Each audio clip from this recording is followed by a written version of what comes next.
offer the Talented Athlete Scholarship Scheme. We look after all the sports scholars at the university, and we look after a number of individual high-profile athletes as well. So it's not just about kind of general everyday populations. We work in high-performance sport, and through that kind of knowledge, that's what we're going to hopefully give you today. Annoyingly, mine and Dan's background is basically exactly the same. He's just done it a little bit before me, which I'm really bitter about. Yeah, it's funny. Yeah, Cam just basically got my job as I left every position. No, I mean, yeah, been a physio for 10 years. Moved to Cam, 5 years in NHS. Specialised in shoulder injuries, but you see everything when you're working in the NHS anyway. Then I went and worked in sport in New Zealand and Australia, and then we founded a business. This is our 6th year, and we are getting a really good reputation working in sport. And when we got the chance to work with you boys, well, and the club, we absolutely jumped on it. So it's been awesome. I think a lot of faces are recognised from the Saturdays. Yeah, is everyone here the first team? Yeah.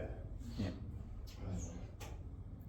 Cool. So some of the hopefully things you're going to take away from today is there's a big difference between acute injuries and chronic injuries. When you're kind of carrying knocks and niggles, it often falls into that kind of chronic injury presentation. We can absolutely help you prevent these ones.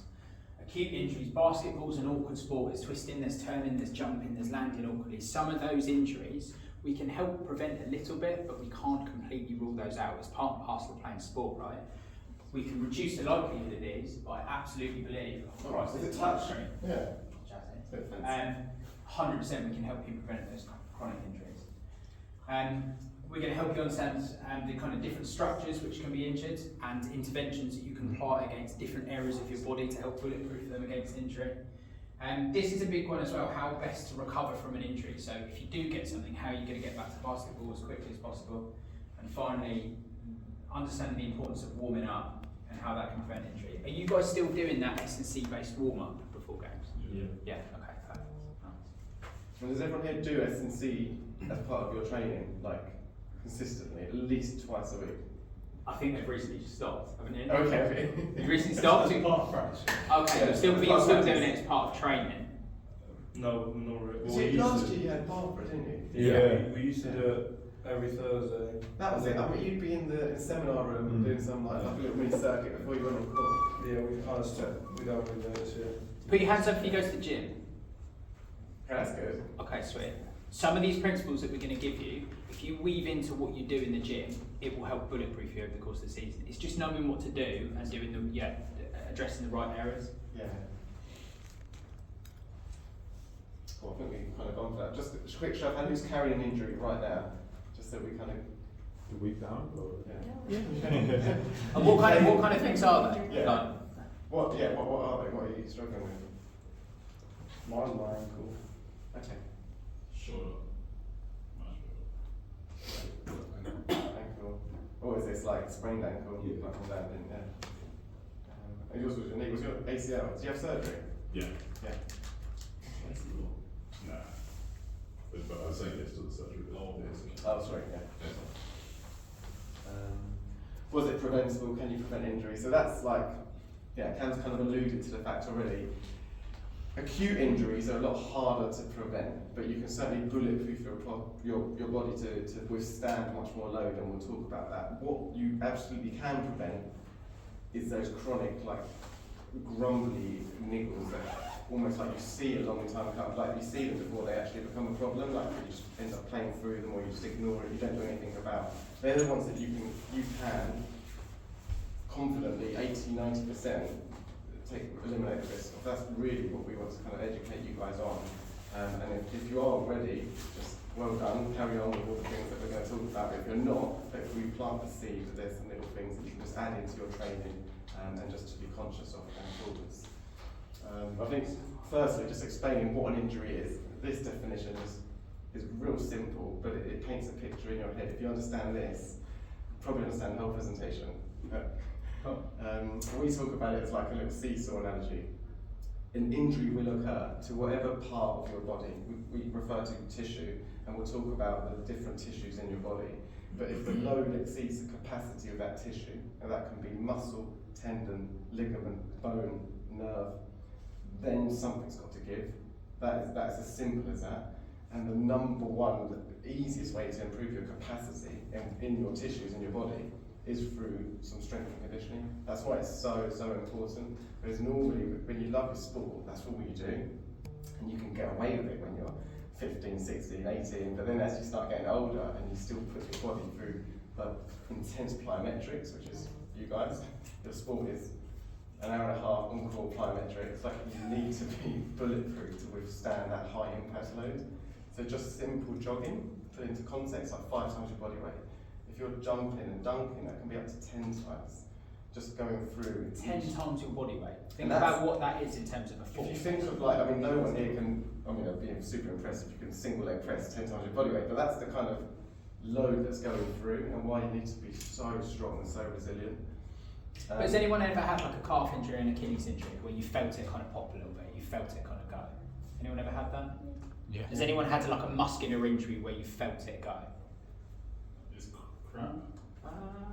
Cramp's more of like a fatigue that builds within the muscle. But the point of kind of trying to give that analogy is just that you guys are fit and strong, right? Compared to normal populations that aren't active, you're going to have a much higher level of tolerance. Equally, you boys are training and playing basketball all the time. So unless you're doing additional training, your level of tolerance for those muscles is probably about here. As soon as you go through a period of time where you play back-to-back games, or you go through a really heavy training block, or you have multiple games, suddenly you push that level of loading beyond what those tissues can tolerate, and you're in the red zone then for an injury. But we liken it to an elastic band, right? An elastic band, you can stretch it so much, but there's a point at which, if you keep on going, something's got to give. So all we're talking about here is if we can increase the capacity of your muscles, of the structures in your body, you bulletproof yourselves against injury. But obviously it's got to be specific to your sport. There's no point going to the gym doing bicep curls or like something that might look good but it's not functional to you. So that's what we're also talking about. Is making it specific to your sport, specific to your position, specific to any injury history that you might have. So if you've had a knee injury, you're very good. You're always in there, bulletproof in your knee because you know how important it is. So, and if you're struggling with like long-term shoulder problems, you need to be targeting that in your warm-ups and your residency. So it's tailored to the individual. Not, I mean, you can go generic, it's better than nothing, but even better is if you tailor it to you. But that is a good follow-up question. So pretty much all of you are going to the gym. Put your hand up if you would say that what you're doing in the gym is relevant to trying to get better at playing basketball. That's okay, good. nice. You're pretty much Who writes your programs? That's really good. Like the gym one. No, that's half the stuff that you get me and half the Oh, stuff that you've just added from added elsewhere. Nice. Yeah, and that just kind of confirms really that if this is what your body can tolerate and they're the forces that you're putting on it, it's not that you're going to get injured every time, but you're in the red zone of getting an injury. What we want to try and do with targeted exercise is kind of invert that. Because if your capacity is all the way up here and you're loading, say it's there, your capacity's up there, the likelihood is you're not going to get injured. We see this example with like pre-season. If you've had a poor pre-season and then you go straight back into like competition season, that's where it becomes a real problem. And we'll talk about that as well, but it becomes the importance of like a good periodised program. Because who writes the program? And is it Dan? Is it you? As in? Like, I don't know, like for the season, so you've got the specific skills sessions. Is there like a That would be Dan. Dan? Yeah. Yeah.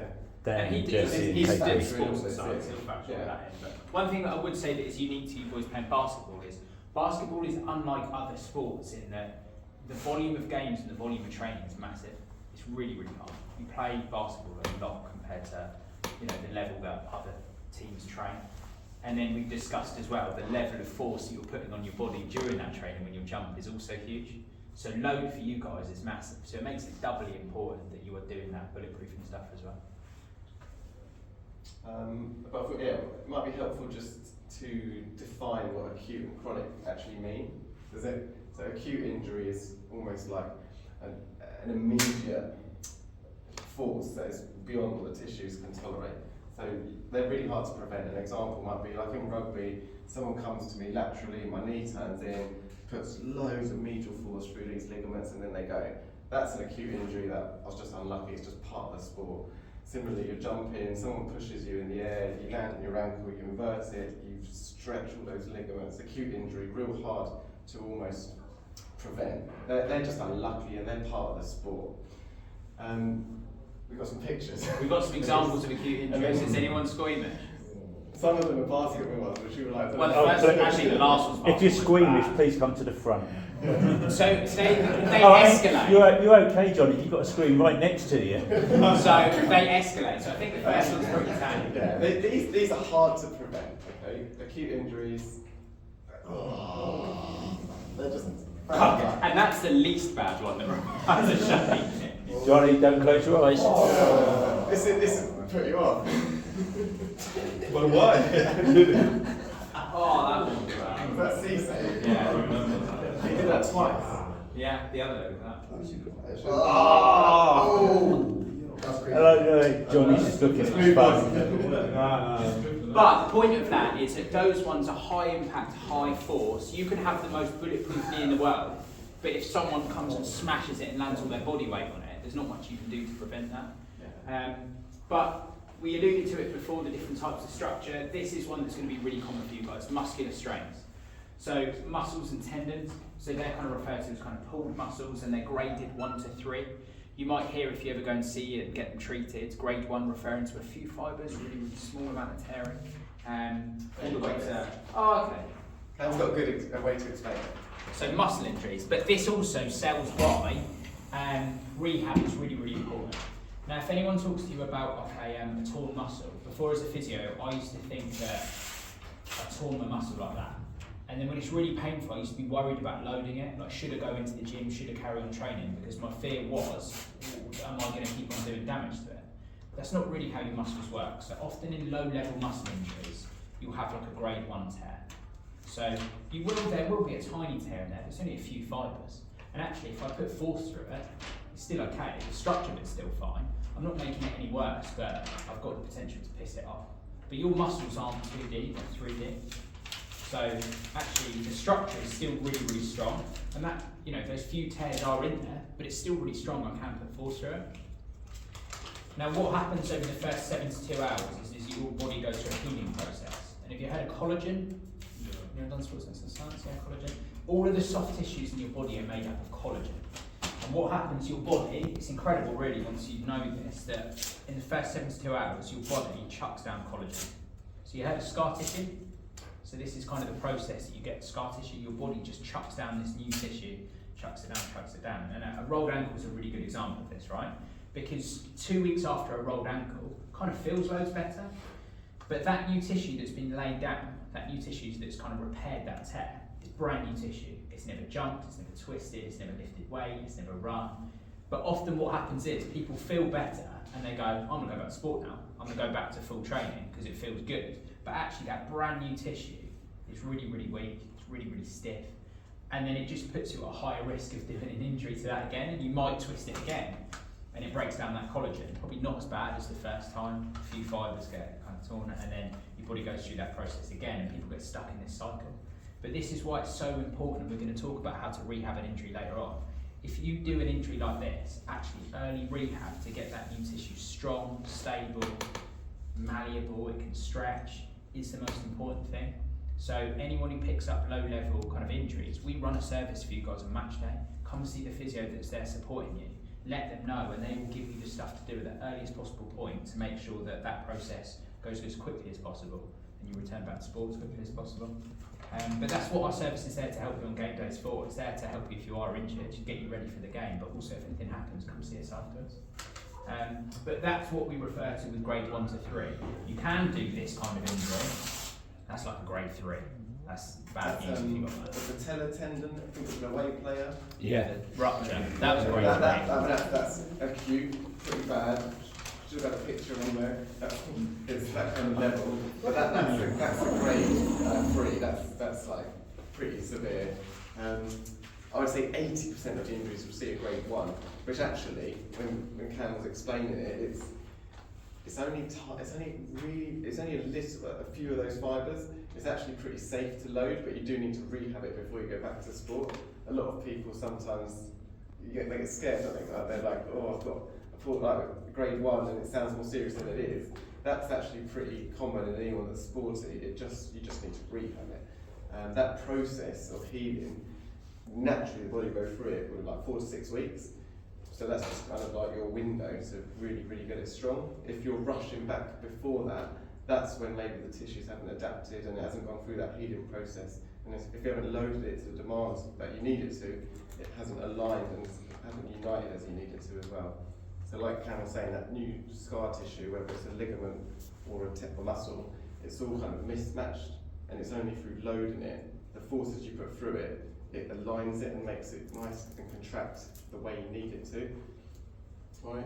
So that for you guys with ankle injuries, sorry, Dan, for you guys with ankle injuries, it's so important to get on that process as soon as possible, because you don't want to be one of those people that roll their ankle once and it keeps on happening again. But that will happen in so we've talked about in muscles and tendons.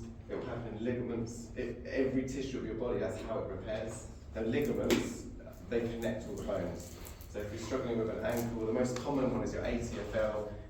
When you roll it in like that, especially from the height, it puts a lot of strain through your ACFL, and 9 times out of 10 it's that ligament that you've strained. Again, it can be grade 1, minor strain of some fibres, to a grade 3, which is a full rupture. Grade 3 is always more serious, but they're rarely that.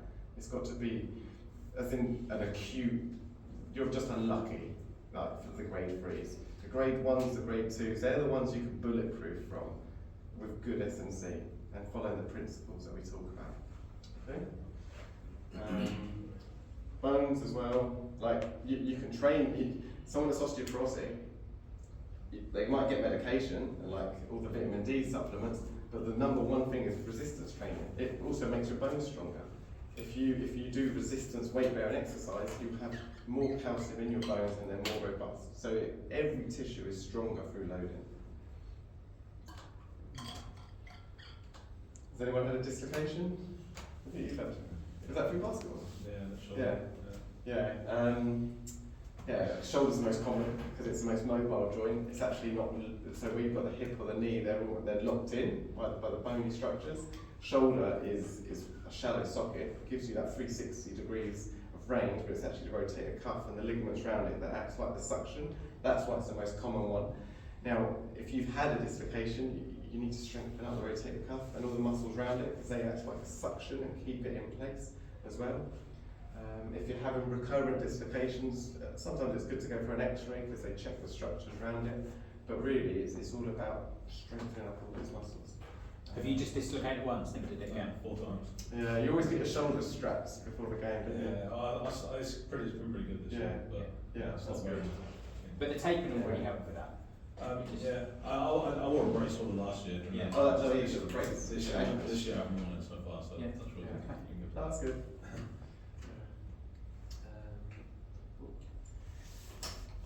And then nerves as well. So most common one, people with sciatica, you heard of that?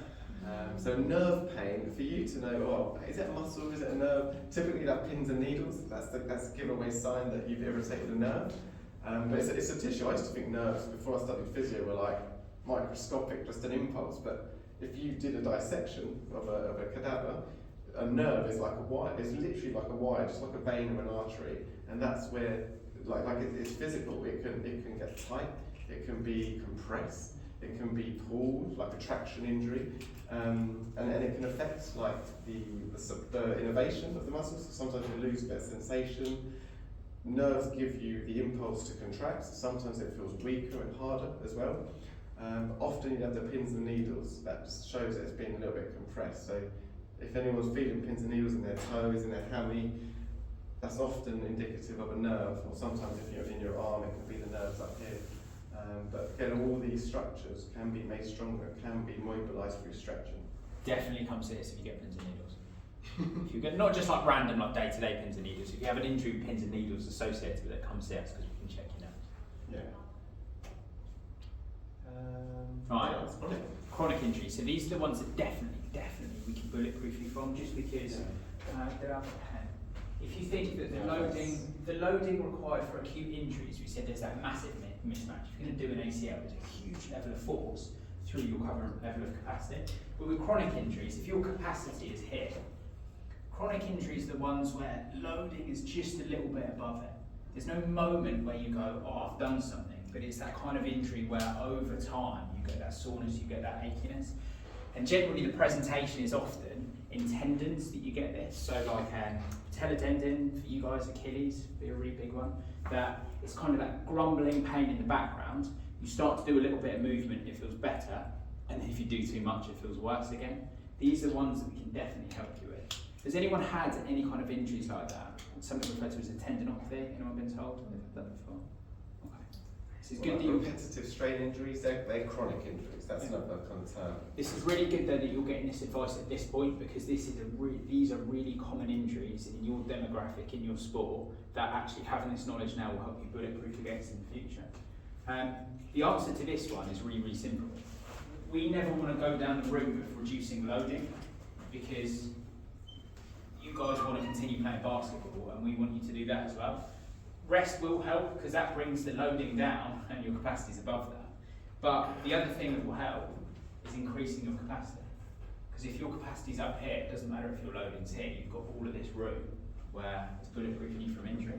And that's just doing the right stuff in your S&C. So high level strengthening for those key tendons. So for Achilles, especially for your like for example, who has, for your Achilles, if it's a tendon, so like the tendon is like the point of attachment onto the bone from the muscle, you need heavy weights, slow controlled eccentric resistance. So if you're struggling with a grumbly Achilles, which maybe 3 or 4 of you here might be, you should be doing like heavy eccentric heel drop downs. Starting off bilaterally, then dropping into unilaterally. Straight leg's going to be doing your gastro, knee bend, going to be doing your soleus. But it's got to be heavy and it's got to be slow, like a tempo count of 5. That will stimulate the tendon. If you're niggling a bit more in the gastroc, in the muscle belly, then you can go more like your conventional kind of like normal rep pace. But tendons need to be heavy and slow. Muscle can be like your hypertrophy, like your normal. But if you're struggling, well, I mean, you should be doing it anyway because it's a high risk area for basketball. But patellar tendon and Achilles, 100%. And by heavy, we mean not like 10 kg is just knocking out reps. We mean heavy on the kettlebell, machine, heavy dumbbell, use the machine. Because if you think that Achilles is taking 10 times your body weight every time you jump, if you're 75 kg, it's 750 kilograms that your Achilles is taking. So all your power comes from your Achilles when you're jumping. As you're landing, it's all going to be quads. That's absorbing it. So much force going through it. So literally 2 exercises that we would recommend everyone is doing in their S&C is heavy eccentric loading of their Achilles. So off a step, a heavy dumbbell, kettlebell, or on the machine, so the reference sensor. Sets of those, and then also probably resisted leg extension on the machine. Just something that is going to put loads of loading through that quads tendon, and that is just going to bulletproof you to be able to tolerate all of that jumping that you do. Or like a leg press, like heavy and then eccentrically controlling it down. That's going to replicate the demands of your body, absorbing the force as you land. But those should be in everyone's program. Is that something that you guys are doing at the moment anyway? In your gym program? I do more isometric stuff, so there's similar movements with extension and nice. So an isometric, it depends what stage in your rehab you're at. So typically if you're early on, isometrics are nice, they're more gentle, aren't they? They're normally in mid-range. And then I think if you're not injured now, you should just progress it on. Work through range but still keep that tempo eccentric pace. I like to start or finish with an eccentric, with an isometric. So they're still pretty good. Yeah. Like you can do your 5, 6 reps and then the last one hold for a 10. That's good. Yeah. And then you're doing a combined contraction.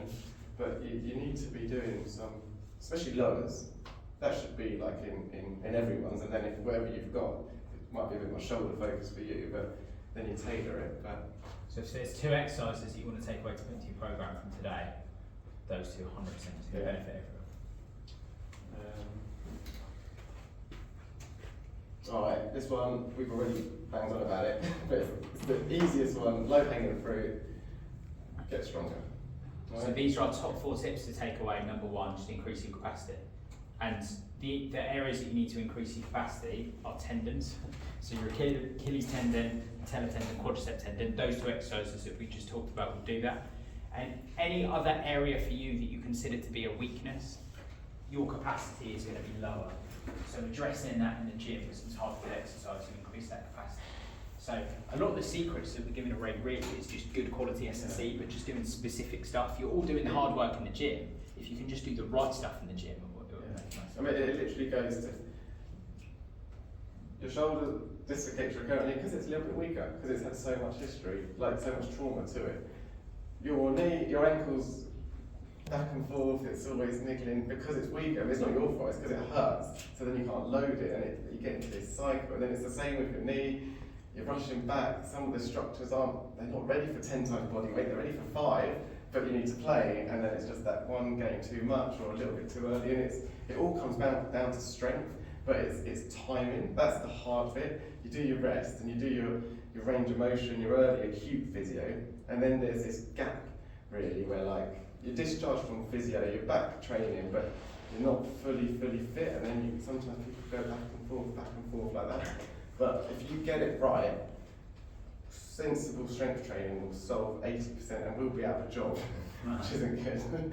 But yeah, that is the take home really.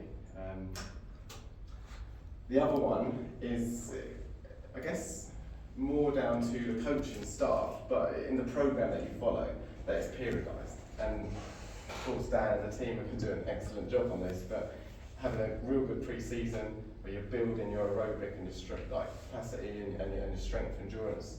And then this next one actually, real simply, at pre-season you're high volume, kind of moderate to low load and intensity. As you're reaching your peak in the season, the volume should drop, but the intensity, kind of the skill acquisition is up there, and the sharpness, everything's kind of like match intensity as you're reaching towards the peak of your season, and then you drop again as you're into your off season. Most clubs will do that. The trouble is when you play for 2 or 3 clubs, you might be in one in like a peak, and then the other one, and then you're like, your body's having time to rest.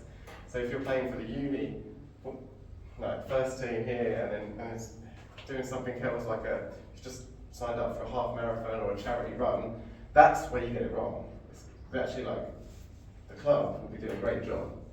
Everyone individually is doing a great job. It's just when you mix up, and we see that all the time when people do lots of different sports. You then don't really follow a periodised program, and that's where it's not one single thing. It's that chronic kind of repetitive load, but the volume's just too much, more than what your body can take. Because as you need to rest as well. You can't maintain that for 365 days of the year. You can for periods, but there has to be some downtime as well. Your body just resets. And we see this all the time with the athletes that we work with, is that you guys are all united by the same kind of mindset. The harder you work, the better you are. That gets you to a point, right? That's got you to like first team, good standard basketball. But the problem is if you just smash yourself all the time, smashing yourself in training, smashing yourself in the gym, you are overloading all of those structures of your body. So your loading is going up here and your capacity is here. So sometimes that targeted rest helps manage that volume, because yes, all right, you can have the greatest capacity in the world, but if you're just smashing yourself all the time with so much training, your load is always going to be really, really high.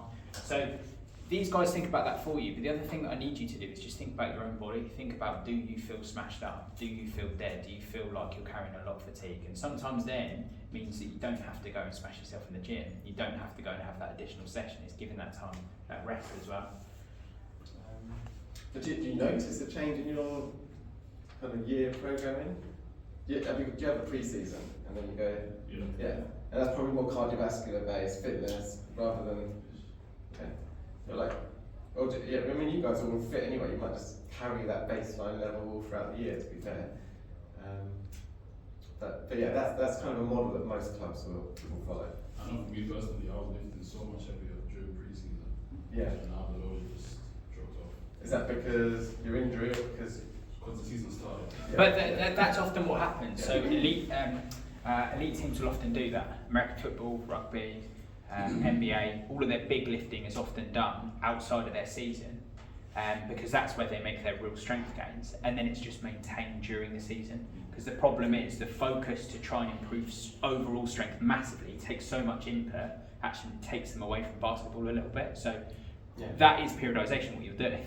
Focusing a little bit on strength gains, and then during the season taking your foot off that a little bit and focusing more on the basketball. As long as you maintain it, don't stop it, but you might. Because you don't want to do all that hard work in the pre-season and then And That then is your then you problem. stop, because then You do the work and then you're like, I'm done. because the intensity is going up, the volume's going up. So you need, it's not that you need to up everything, but you just need to maintain it. Yeah. But the big takeaway from that is that you guys can take ownership of that. Like, the amount that you play basketball is kind of set, right? But Dan made a really good point about just signing up to a half marathon, or what you're doing in your own training as well. In addition to that, you can regulate that. That's often what we see. We'll see like a national level boxer. He's got the fight of his life, and then he's done a high rocks comp 2 days before, or like 2 days after, and it's like always trying to do. Remember Derek was doing like 1,000 press ups a day. I was like, you don't need to do that. Yeah. It was like it's like if there's a bigger picture, if you almost think so. What's the biggest goal? But like sometimes with all the best you do, oh, my mate signed up to this, I'm doing this, and then that's where you spike the load. So is there like a one size fits all approach? Like is this standard for everyone? Well, no, because you'll know your bodies. Each of you will have your own level of capacity. If you're naturally stronger and you're good in the gym, you'll probably have a little bit higher tolerance, tissue tolerance. So you might be able to tolerate a greater load than someone else. So it is very individual, and this is what comes down to listening to your body. Your body will tell you when you're burning yourself out. So What do you mean in terms of frequency of training? Yeah. There's probably like an 80%, but to be the best service for you, it would have to be designed for you, and everyone would have an individual. But as an 80% rule, I think you want to be doing some strength resistance training, a minimum of twice a week. I'd say 3, and then you've also got your matches, and do you train Monday, Thursdays? Yeah. So then you're doing something 6 days a week there, unless you double up the S&C and the kind of core training. But that would be fine for like first team level nationally. Like you guys are athletes, you need to be pushing yourself through that. I'd say that's good, but then if you throw in the high rocks, the CrossFit, the half marathon, then it might be too much. But if you committed to that, I'd say for your level, so that's probably what you need to be doing. 2 to 3 gyms, and then the 2 trainers plus match. But then you play for uni as well. That would be exactly my And that's question. the Because one that's- most people here like play for Yeah, GT. and that's the tricky bit, because then, yeah. I would say it's even more important then to not neglect the S&C. Yeah. As long as it's purposeful S&C, you're not just going to not neglect the S&C, so the gym work. As long as it's purposeful, because if you're just going into the gym and smashing yourself, you're just adding fatigue onto everything else you're doing. If you're doing the specific stuff that's going to help you get better at basketball and prevent injury for basketball, that's absolutely fine. So always still make time for that, for the bulletproofing, because that's what will keep you playing. Yeah, you've got to be sensible in the gym and use your time. Or even in your warm-ups. If you're training that much, your warm-up's got to be your S&C and real sensible. Like, you get way more out of doing some wall squat holds and some like even body weight calf raises rather than chatting to your mate, hand stretching. Just little things like that. That's like you could be real like targeted in the exercises you do. In terms of like, obviously, if we're saying we're doing this S&C like a few times a week, what like how intense would you make the training you're doing in the gym?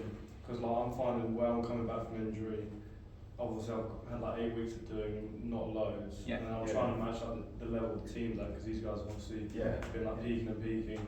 So like when I'm in the gym, it's more like rehab stuff that I think is a bit easier. But then that I don't feel that prepares me to kind of then. Yeah, that gets you to a point, but it doesn't bridge the gap to performance necessarily. Yeah. So like in the gym, like how, like would you be really pushing the gym as well? So you're at the training level, or find like a middle ground because I don't want to overdo it coming back. Yeah, and that's a big mistake that we see people make often coming back off injuries. That they go, right, I need to smash myself now to get back up. The guys, they go too much too soon and flare everything up. So that's when it does have to be really tailored. But for you, I reckon there does have to be this transition from rehab to then S&C, which is more kind of performance orientated rather than injury orientated. Do you still have someone that does your programming for S&C, or you don't have any of that? You're just kind of doing your own stuff. That might be a conversation that we can have, because we work with an S&C coach, and whether they can put together a generic basketball S&C program that's something that would be beneficial for all of you. And that would be a nice. Yeah, you're struggling with an acute injury. 6 weeks is better. Not quite ready to go back to training like 3 times a week, but you're doing the S&C program, or you're back doing the S&C program. It's that kind of handover and that transition, which then better prepares you. That's that middle phase. That's definitely something which would be good. Yeah. And that would be all those high, lower limb. Like, is that something you reckon would benefit you if there was like a standardised S&C program that you knew that was helpful for performance? Something that you could just go and follow in the gym, and you know that that's going to be helping you with your bicycle. Because that would. Yeah. I think also with that, some of these guys, I mean, Ollie and Alex have recently left university and now in the real world having a job. Yeah. So you're juggling loads of different they've got other things to juggle as well, so there are opportunities to get into a gym and do as much training as the guys at still college. Gate's obviously been through that for a little bit longer. So Jesse's in a little bit less longer, but okay.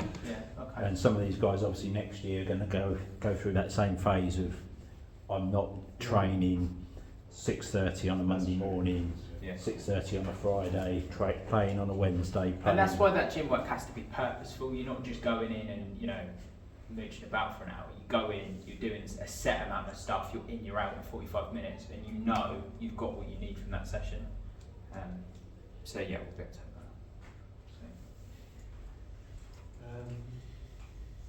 that. So the next thing that is something that we offer that Simon, you would have gone through this, is part of the sports scholarship scheme. Did you have a question?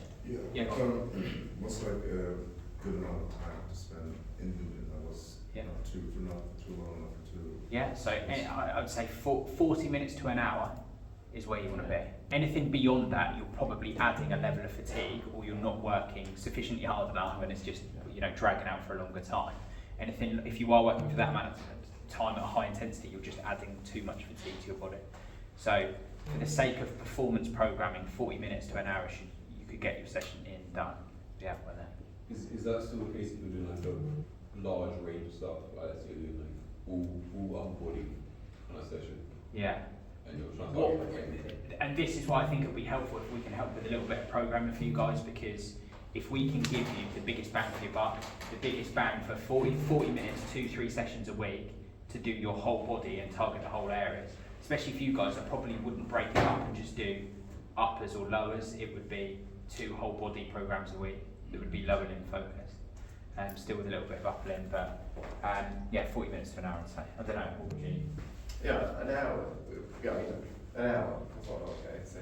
Yeah, certainly not. I used to do it. I've been doing like 2 hours. But then I was like that. But then there's different reasons you go to the gym. If you're going to go for a social kind of like with a friend, and then you can push it longer. If you're going in, Cam's talking about performance, execution. Your time limited. You need to be in and out. An hour is what I would say. 45 minutes to an hour.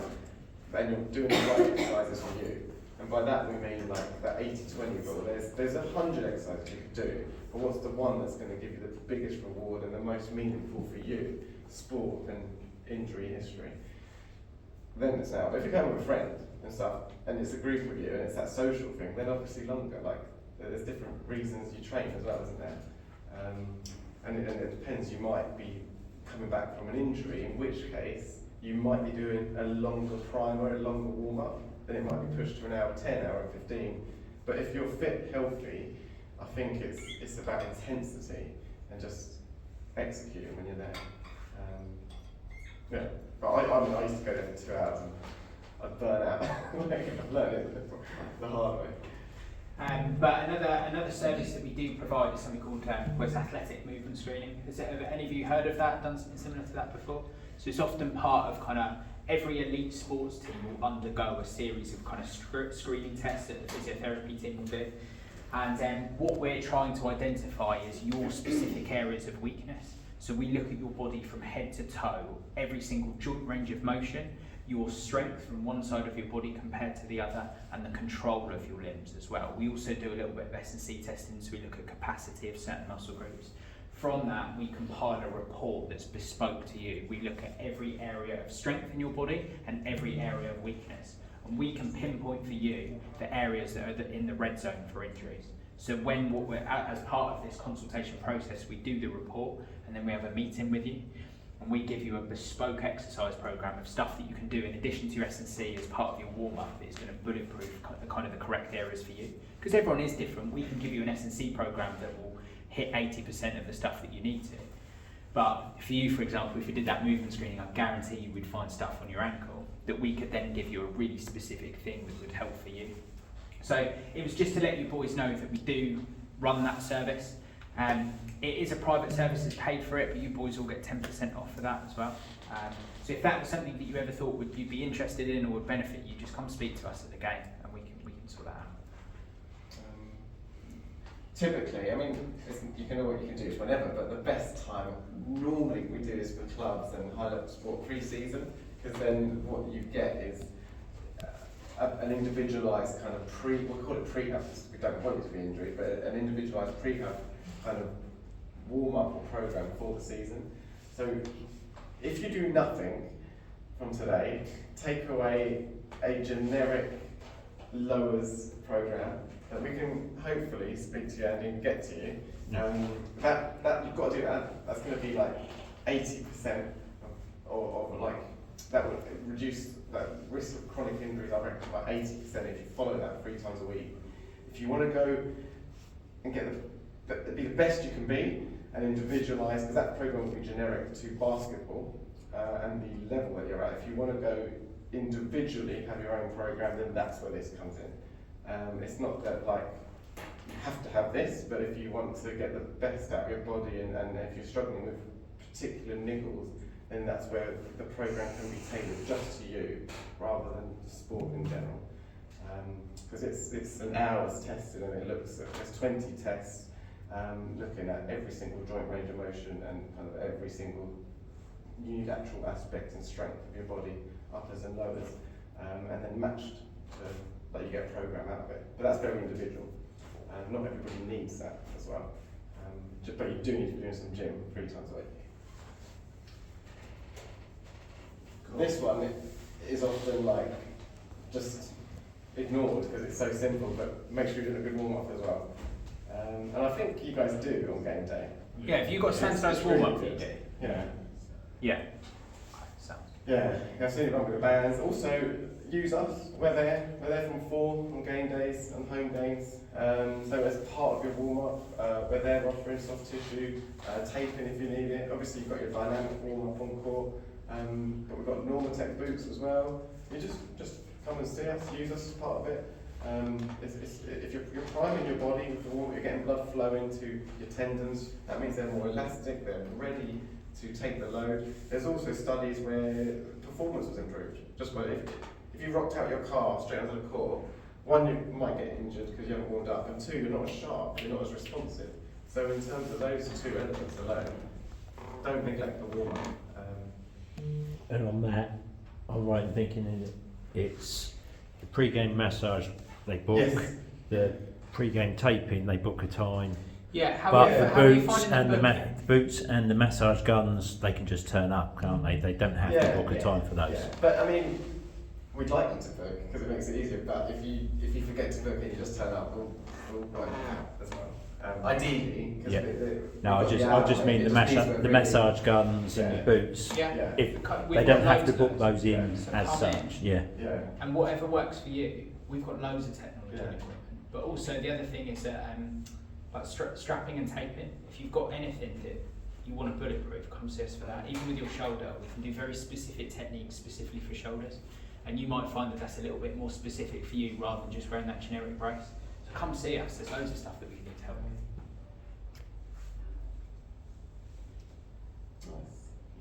So we've kind of talked about this already a little bit in terms of the loading, but do you remember the old term RICE, rest, ice, compression, elevation? Well, we've advanced our thinking a little bit, so that's still helpful, but we've come a long way since then. So it's now turns into kind of peace and love.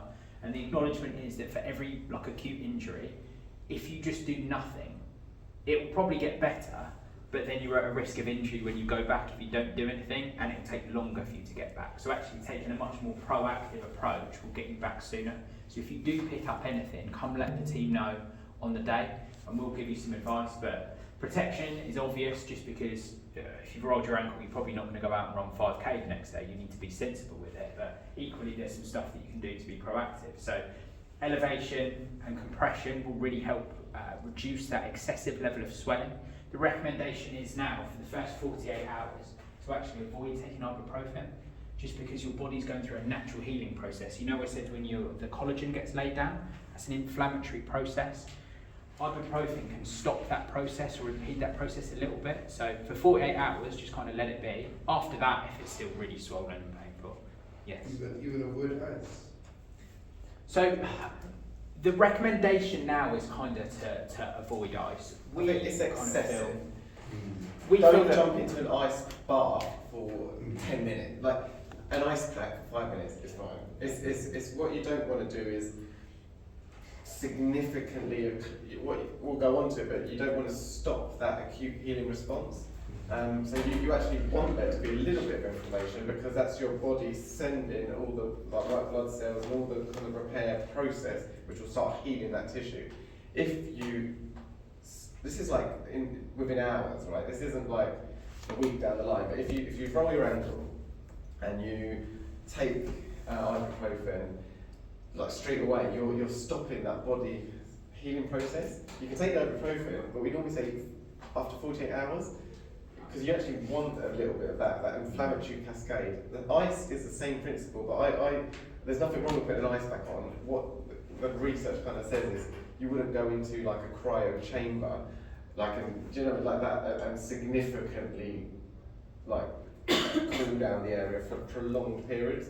So it's prolonged use of ice. Also, the ice packs that we issue, so you'll notice on a game day, if you've done something, we'll give you like an ice pack. It's not cold enough to stop blood flow to an area. What they mean is, like, you'll see guys that will like injure their knee, then they'll tape like proper ice, tape it to their knee and leave it on like that for hours. What that does is that slows down the healing process.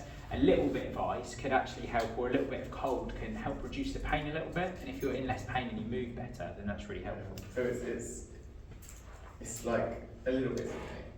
It's in excess. It's not recommended in the first 48 hours. That's the only difference. But the key ones here are, so education, come see us, because we can tell you exactly what's going on, exactly what you need to do to get it better. But ultimately, there's going to be an element of loading that's really helpful, because that's going to help that tissue get stronger. And actually, if you can do that at the earliest possible point, the research shows you get better much, much quicker. So people who have high-level hamstring strains, if you start rehabbing them on day one, you have much better outcomes. So actually getting reassurance from us and starting to load it is a really helpful thing. And that's what that reassurance gives you, is optimism. It's not that maybe you can be out for months, it's actually with a little bit of loading you can get back to playing basketball really quickly. And then exercise and this idea of vascularisation. If you're able to do a little bit of exercise within your levels of pain, it increases blood flow to the area, and the blood flow delivers all the stuff that you need to recover. So we'll give you this advice and we'll give it to you specifically. So the point is just let you know, but if you get anything, come see us, because we'll give you this advice and tell you how to get better. Alright. So we want to throw this in as well, because you guys are high-level athletes. It's about looking after your body, and in order to hit the next session, if you're training 6 times a week with intensity, you need to optimise your recovery in between sessions. A nice kind of like infographic way to look at it is in a pyramid.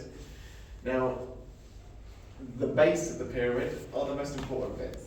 A lot of people go to the top of the pyramid because it's the cool stuff. But it's like if you do anything, make sure you do gym 3 times a week for your preventive injuries. And if you want to recover faster, do the base of the pyramid. Don't underestimate sleep and just rest between sessions as well. So you'll see pro athletes, they'll have blinds in their house and they'll have naps between training sessions. They prioritise sleep. Who here gets 8 hours of sleep a night? Routinely. So, and there is evidence behind this. If you sleep chronically less than 8 hours, you have a significantly higher risk of getting injured. They tracked injuries. It's quite interesting, wasn't it? So sleep's where your body repairs in every aspect of life. Stress, sleep resets cortisol levels. growth and repair of tissues. Sleep is where the recovery happens. And also the hypertrophy. You're straining yourself in the gym in a good way. You don't actually rebuild that tissue until you're resting. If you keep loading and loading and loading, you're just breaking it. You need to rest as well, so don't underestimate that. We always say it, but Matthew Walker's written a good book, Why We Sleep. If you need convincing on it, read that, and it will make you refocus your priorities for sleep. At least it did for me. But seriously, 7 to 8 hours. Over 7, good. Over 8 is ideal. There's a sweet spot. You're not like 12 hours, but there's 8 hours is like that. But if you look at the benefits from it, if that was a drug, it would be the most expensive drug in the world. So just shifting your priorities to sleep a little bit better. The other thing that I would say for you boys is within an hour of training, if you can take on board some kind of protein and some kind of carbohydrate, whether that be in the form of supplementation in like a shake, or whether after training you're going home and you're having meals straight away, if you can do that after training, after your games, you will recover to a greater extent than if you don't do it. After basketball training? Yeah. But it's called the glycolytic window. Your body absorbs those nutrients way faster and replenishes the stores within the first 2 hours post-exercise. So you be prepared. Is basically, if you're doing training and what you're going out after, you're doing something, have some food with you. So food is perfect, but equally, if you can't be bothered to do that, any kind of protein shake that has carbohydrates in it as well. So you can buy that's pre-mixed. So a shake, you'll see loads of people straight away after training will have that. But it just means that you are optimising your body's ability to recover for that next session. That's it. Why is it not better to like sleep like 4 hours? I think it's like anything, isn't it? There's always, you're neither here nor there. Like, there's always there's a balance, isn't it? I mean, I don't have any papers that go that far, but certainly under 6 hours there was a much higher risk of injury. And then when you 8 to 9, it's like the optimal. And we're designed to sleep for that kind of 8 hours.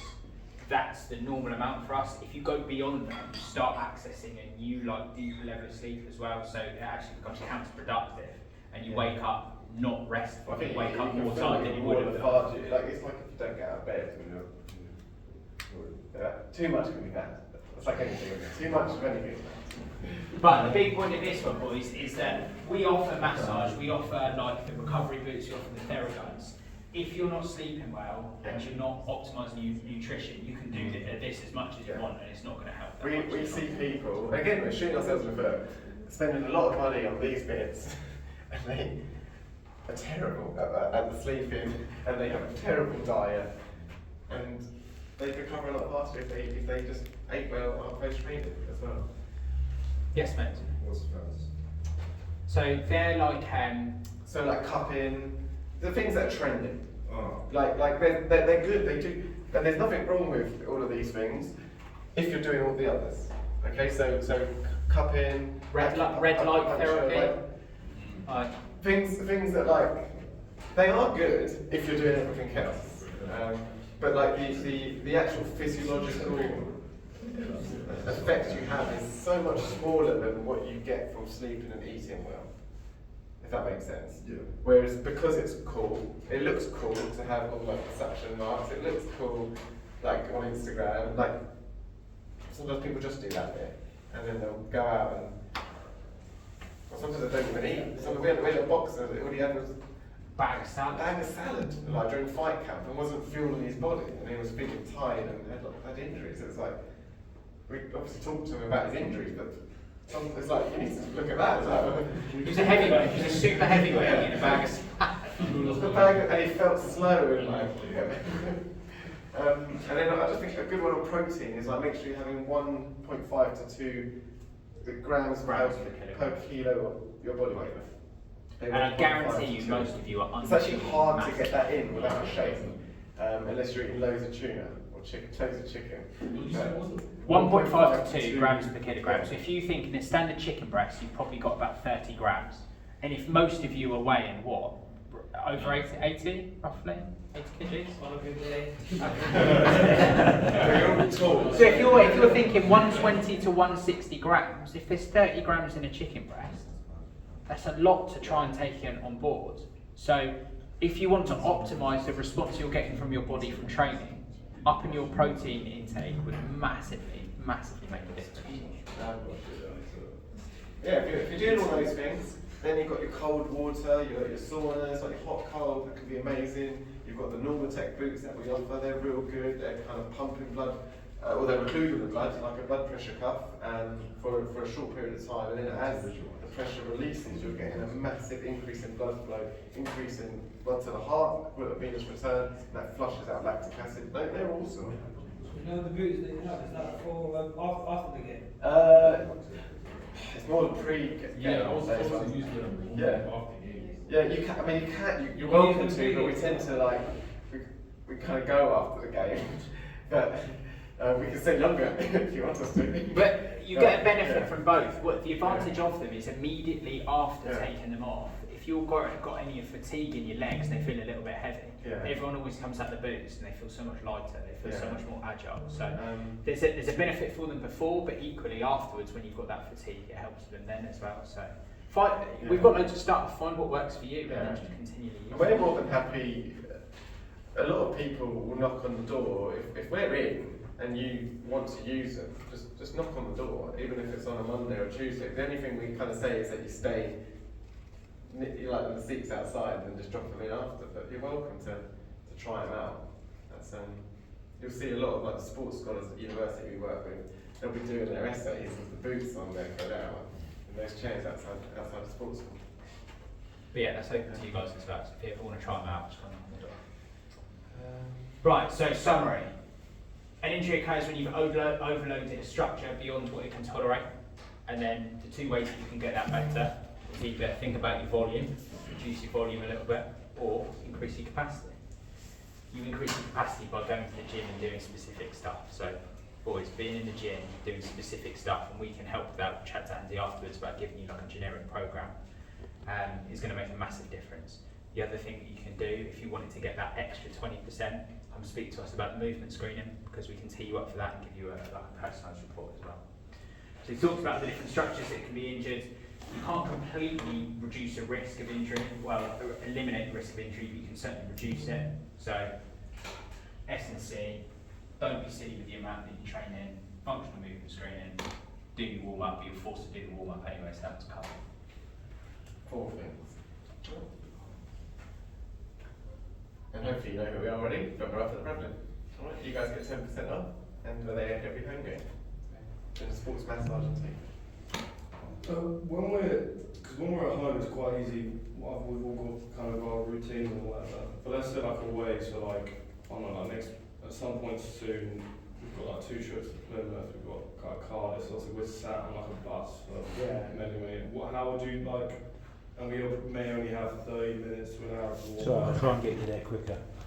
Well, we have like this huge window, because obviously a lot of us live locally and we get travelling and get like, let's say we have a shorter window and we've probably just sat on a bus. Like, how would you structure that warm up? Ideally you'd have 15 minutes extra to start off with a good mobility flow, and just like stretch your hips out, stretch your lower back out, stretch your hammy out before you go into your dynamic activation. Ideally your warm up would be longer if you've got that, if you were able to be there 15 minutes early. So that would be one. I get it, it's all needing your time, or it's not ideal. You break the journey up just so you can stretch your legs as well. Like they're the things that we kind of recommend. We have to write, because every athlete has to travel. Sometimes it's like they're long flights, and it's about kind of preparing it in advance. And knowing what stretches to do. So if that's something you need, we can certainly kind of have a mobility flow for maybe those away games where you're travelling longer periods. So like, let's say we get there in like an hour.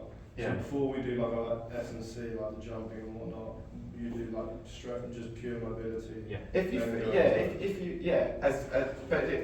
got to be extra, because that's the best stuff is your primers, your activation. But if you're feeling like you're tight and maybe a bit kind of like sluggish because you've been quite sat for a long period. But definitely prioritising mobility and then going into your normal warm up would be really, really important. It's different than if you live around a corner and you cycle down to a home game or you walk down, you're feeling way more alert, you're active and it's more dynamic. So you've got to replicate that, I would say, by, or it depends what level, like when you go to the Premier League, we work in the Premier League as well, and they've got amazing facilities. They're there early, they're on the bike, they're like warming up, they're there 2 hours before. But you've got to work within the environment that you guys have. So the most simple ways, the bus is 15 minutes early and you've got 15 minutes to do your dynamic stretches.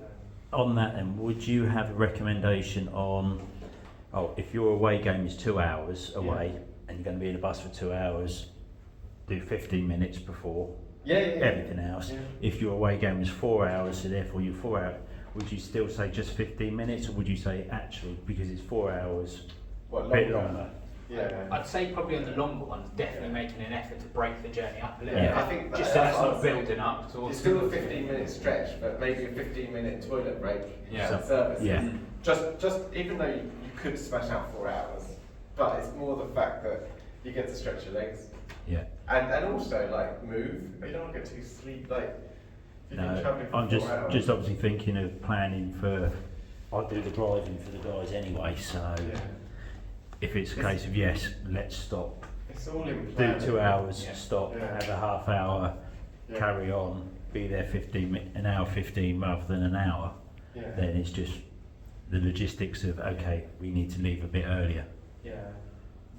But for that, you might take your kind of the massage balls, your foam rollers. That's where that all comes in, like that kind of mobility warm up.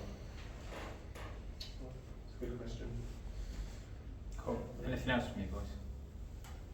Would you say like the line is when you talk about, you're nursing an injury, you're rehabbing, you're getting back to it, and you feel the pushback, you feel the pain, and then what's the line in terms of pushing through to build yourself back up? That's the question we get a lot, because in that rehab process, when I talk to you about got an injury, sometimes it is painful, and then you go, should it be in pain, shouldn't it be in pain? One, it's very individual, but I'd say as a loose rule, anything less than a 4 out of 10 pain in the gym, that's fine to lean into a little bit. Once you start pushing it beyond a 4 out of 10 pain, or once you start after the gym, you're experiencing more pain after that, it's an indication you're probably pushing it a little bit too much. Kind of traffic light it. 0 to 10. 10 is hands on fire. That's the most painful it can be. 0 to 4 is a green zone. Keep going. 4 to 6, 7, yellow zone. If you don't have to keep going, you might modify. If you have to, you're mid-game, then you don't want to let the team down. You might push through. 7, 8 certainly plus is red. Come on, stop what you're doing. So, and then that's in the moment, and then you look at the irritability after. So if you do a session or you're a match, and you're sore that evening, and you're coming back from an injury, well, that's probably normal to some degree.